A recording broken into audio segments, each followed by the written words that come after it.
Sono nata in un mondo che non aveva previsto uno spazio per me. Ma non fraintendetemi, non parlo di spazio fisico. C'era abbastanza aria per respirare, abbastanza cielo da guardare ed essendo stata probabilmente piccola così, avevo anche tutto lo spazio per muovermi. Ma la verità è che la mia esistenza nasce da un paradosso.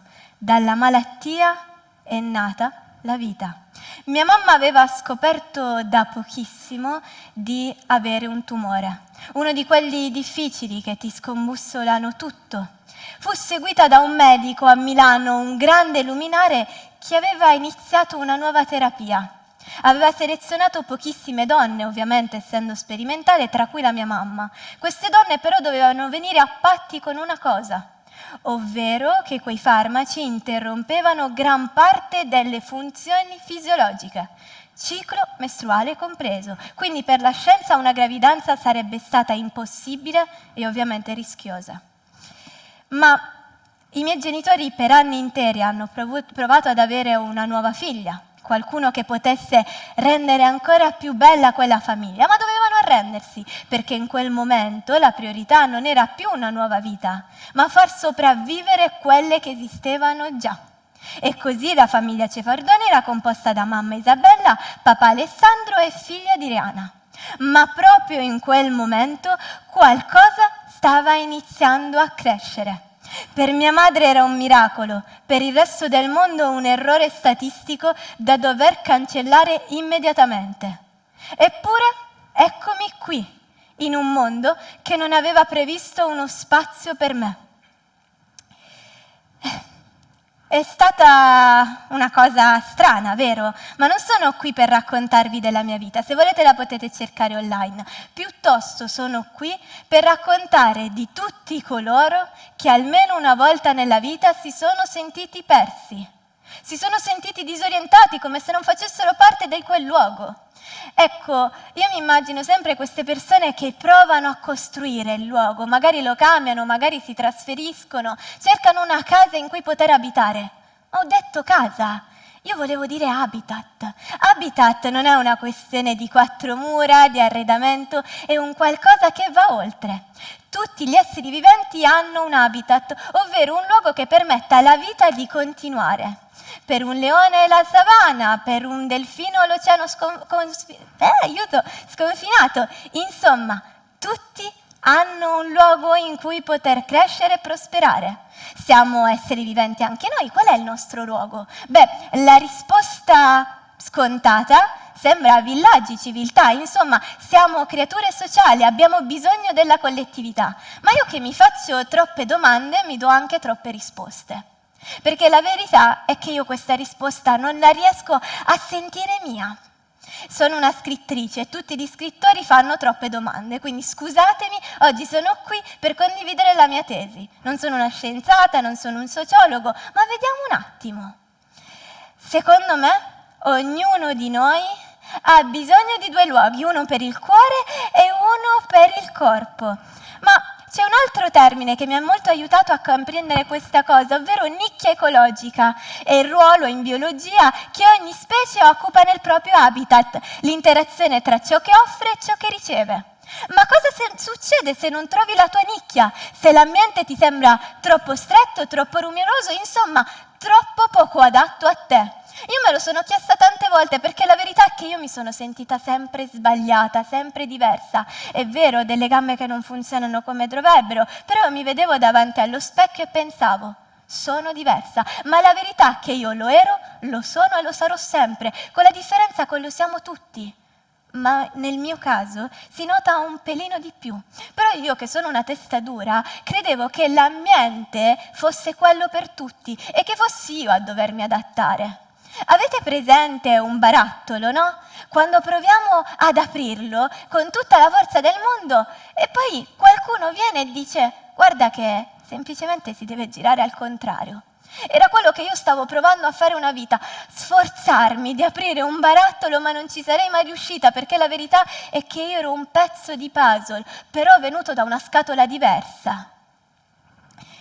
Se sono qui è perché ho capito che, a dir la verità, ognuno di noi ha bisogno di un habitat vero e proprio, a partire dal cuore. Il cuore però è un organo complesso, perché se voi immaginate un attimo, tutti gli esseri viventi, gran parte di quelli, riescono ad essere autosufficienti. Un cucciolo di zebra cammina dopo poche ore. Noi esseri umani invece no, ci mettiamo mesi, nel mio caso addirittura anni, e penso si capisca che non ci sono ancora riuscita, vero? Ecco, la nostra forza non risiede nei muscoli, non risiede in quanti chilometri riusciamo a fare in un'ora, piuttosto risiede nel cuore, ma il cuore è un organo complicato, complicatissimo, e anche lui ha bisogno di un habitat. Il modo più facile per farlo è tramite gli strati. Cioè noi aggiungiamo strato dopo strato, una protezione, insomma come quando i nostri genitori ci vestivano a cipolla, prima la canottiera, poi la maglia, poi il maglione, e io me la ricordo quella sensazione di oppressione, non ricordavo neanche come fosse fatto il mio corpo. Ecco, la stessa cosa avviene con il cuore, lo riempiamo di strati, le apparenze, le maschere, tutto quello che gli altri vorrebbero da noi, ma nolenti o volenti quegli strati una volta cadranno e noteremo che sotto è vuoto, è vuotissimo. Io mi sono fatta spesso questa domanda, ma chi sono senza tutti questi strati? Il fatto è che è stata una domanda di necessità, perché io questi strati li ho dovuti togliere, perché non mi sono mai riuscita a radicare in un luogo. Sono nata nel nostro bellissimo sud come tanti di voi, per poi trasferirmi al nord a pochi mesi e cambiare ospedale uno dopo l'altro. Insomma, se mi doveste chiedere qual è la pizzeria migliore della mia città, non saprei rispondermi, ma se voi adesso mi doveste chiedere qual è il bagno più pulito oppure la macchinetta degli snack migliore dell'ospedale in cui sono cresciuta, lì sarei una guida perfetta, non perché fosse un bel luogo, sia chiaro, ma perché era familiare, era mio. Qui parte un'altra cosa a cui io tengo tanto, che purtroppo noi viviamo di confronti. Vediamo la vita dell'amico che è sempre migliore della nostra, il lavoro perfetto di chi ci è accanto, insomma tutti hanno delle vite perfette, tutti tranne noi, perché è quello che siamo portati a fare. Tutti hanno un habitat, no? Lo vedete anche qui, le foto, deserti, savana, oceani, tutte cose grandiose se pensiamo a questa parola, ma la verità è che ogni essere, anche microscopico, ha un habitat, anche i parassiti. E voi lo sapete che sono gli organismi di cui io sono una grandissima fan? Sì, perché i parassiti non immaginano un leone, loro sono felici, prosperano nell'intestino, me li immaginano con questo sorriso, perché loro riescono a crescere, a sopravvivere nonostante tutto. È vero, non è elegante, non è bello, ma è così. Perché la verità è che la felicità non è un'equazione matematica. Io ho conosciuto persone senza un tetto sulla testa essere profondamente serena, e invece persone ricche, ma ricche vere, che non erano serene per nulla. Ora qui non sono per fare la buonista e dire che i soldi non servono a nulla, anzi se qualcuno volesse farmi un bonifico dopo vi do tutti i dati, non vi preoccupate. Ma la verità è che la felicità non è così semplice come ce l'hanno insegnata, ha una formula diversa per tutti. Io ho passato anni della mia vita a desiderare di essere un leone, forte, tenace, insomma, il re della savana, per poi capire di voler essere qualcosa di microscopico, come una formica, o ancora, state attenti perché sto per dire un'esclusiva, la prima volta che lo dico in pubblico, io voglio essere un parassita. L'ho detto, non è elegante, ma è la verità. E sono felicissima di questa cosa. Ma ora passiamo al secondo habitat che vi avevo accennato, il corpo. Il mio corpo non è un mio grande alleato, l'avrete capito, è pieno di cicatrici, di dolori notturni. Giusto per farvi capire, un medico prese la mia risonanza e vedendo la mia schiena disse che poteva essere tranquillamente confrontata con una signora di 80 anni.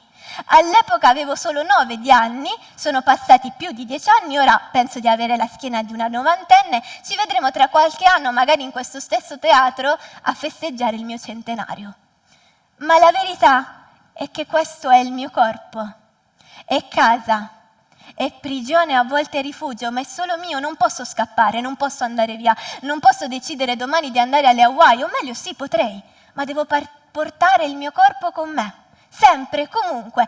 È la cosa con cui ogni mattina mi sveglio. Sui social io parlo di libri, non solo, parlo anche di emozioni e la gente spesso si confida e mi chiede consigli. Una domanda che attraversa tutta l'età è: Sara, mi consigli un libro perché io mi sento perso? E oggi vorrei consigliare lo stesso libro anche a voi, ovvero Le città invisibili di Italo Calvino. Se l'avete letto, rileggetelo, se non l'avete letto andate ora in libreria ad acquistarlo. C'è proprio lì una frase che io ho amato: io racconto anche città invisibili, i luoghi della mia anima che ho imparato a costruire.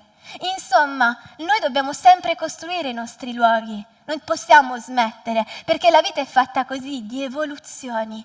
E io questa cosa l'ho capita grazie a due persone che tutti voi conoscete, ma che credo che nessuno abbia stretto la mano. Una è Frida Kahlo, l'altro è Stephen Hawking. Frida è una donna che nonostante un corpo martoriato, nonostante addirittura non riuscisse ad alzarsi dal letto, ha creato arte che tutti i giorni vediamo. E poi c'è Stephen Hawking, che a dispetto di un corpo non proprio funzionante come dovrebbe, è riuscito ad abitare l'universo. Sapete cosa si dice? Non sono qui per fare gossip, giusto per parlare, che addirittura abbia tradito la moglie. Ma finiamo questo pettegolezzo. La verità è che io, grazie a questo uomo, mi sono ritrovata a studiare una materia profondamente scientifica quale ingegneria ed innamorarmi della fisica. E sono qui per parlarvi di questo principio, il principio di conservazione dell'energia, che magari molti di voi hanno ideato a scuola, ma la verità è che è molto molto importante. Cosa dice? Nulla si crea, nulla si distrugge, tutto si trasforma. Una stella può diventare luce e calore, un'onda si infrange e poi torna indietro. Insomma, nulla sparisce del tutto. E se è vero che la fisica prova a spiegare cose profondamente naturali, noi facciamo parte della natura e questo principio così scientifico oggi lo faremo diventare profondamente umano. Perché la verità è che tutto ciò che ci attraversa, il dolore, la sofferenza, la paura, non rimane lì, cambia pelle. E noi abbiamo il compito di trasformare questa energia viva, quella che brucia, quella che fa male, quella che ci rende vivi, in qualcosa di più grande. Trasformarlo in gioia o dolore, in silenzio o paura, in rumore o in stupore. Noi abbiamo questo grandissimo compito, ma se è vero questo principio, anche il sogno ha un ruolo, non è semplice evasione, significa creare qualcosa che per adesso è invisibile.